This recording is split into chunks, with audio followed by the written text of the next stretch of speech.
This is Health Broadcasting Service HBS Radios, your global pioneers in specialist radio broadcasting, bringing you everything to enhance your health and well-being. Health is your human right.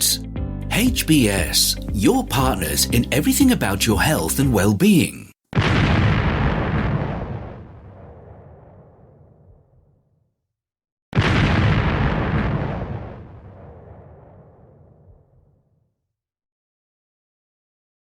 The HBS Daily News Dose coming to you from the Health Broadcasting Service HBS Radio Live Channel, UK.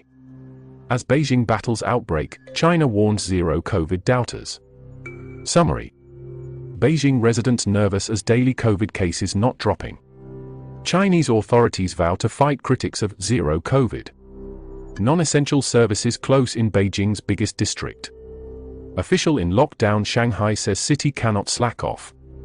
Beijing residents fretted on Friday over tightening COVID curbs in its biggest district, and dozens of new cases reported daily as China's leaders reiterated their resolve to battle the virus and threatened action against critics of their strict measures. Incurring a heavy economic cost and facing rare public criticism on its tightly policed internet, China is increasingly out of step with the rest of the world, where COVID restrictions are being abandoned and vaccines relied on to protect people. Internationally, industry organizations have complained that China's zero COVID policies have global economic reverberations. At home, the population worries about painful, long-term restrictions. In the latest ratcheting up of restrictions, Beijing authorities on Friday said all non-essential services in its biggest district, Chaoyang, home to embassies and large offices, would shut. Mass testing will also resume in at least 4 districts over the weekend.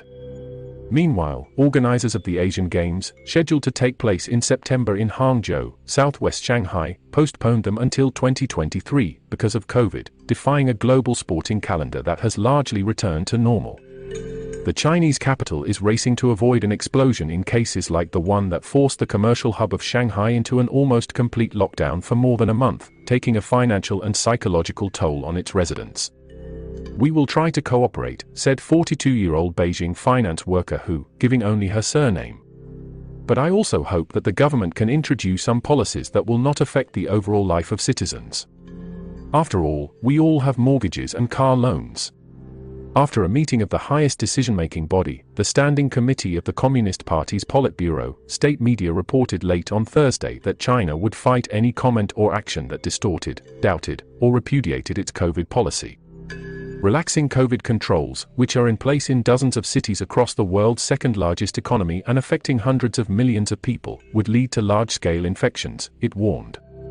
On Friday, the Communist Party's official People's Daily newspaper hit out in an editorial against accusations China's COVID policy was disrupting the global economy and trade. Some US politicians have frequently attacked and smeared China's epidemic prevention and control measures and tried to throw the blame on China for the so-called disruption of global supply chains, it said without identifying anyone. China was putting life first, and although pressure on its economy has increased, it could overcome difficulties, it said. China's yuan weakened to its lowest level against the dollar since November 2020, while stock CSI 300, SSEC slumped. Iron ore prices also fell on fears about the impact of the restrictions on demand from China, the world's top consumer of the steel-making ingredient. The government and central bank have promised more policy support for the economy. Shanghai Vice Mayor Wu Qing said the epidemic has come under effective control but warned of risks of a rebound and promised the city would not deviate from a zero-COVID strategy, which involves mass testing, mandatory quarantine, and sweeping lockdowns. "We cannot relax, we cannot slack off, persistence is victory," he said.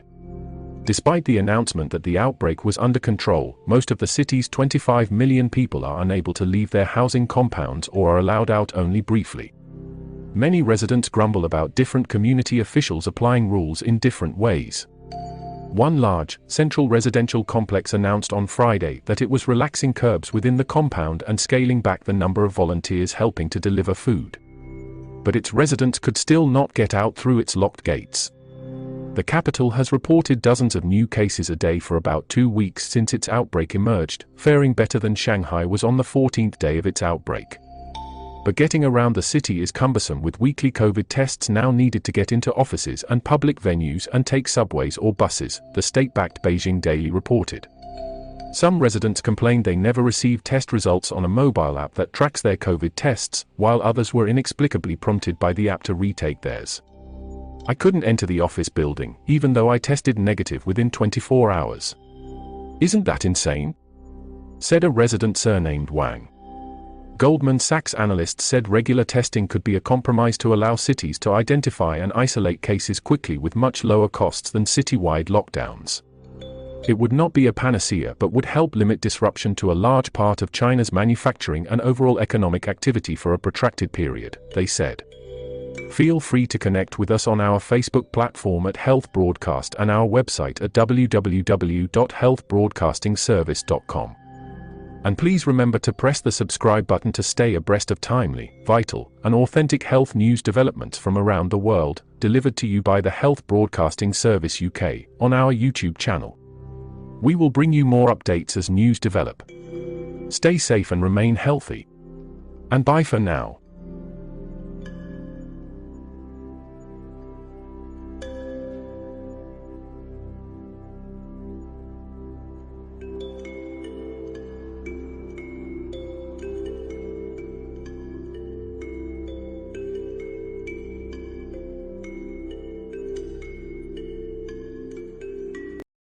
You've been watching the Health Broadcasting Service YouTube channel. Your channel of excellence and distinction. Pioneering specialist radio broadcasting. Giving you the best experience. Subscribe to our channel.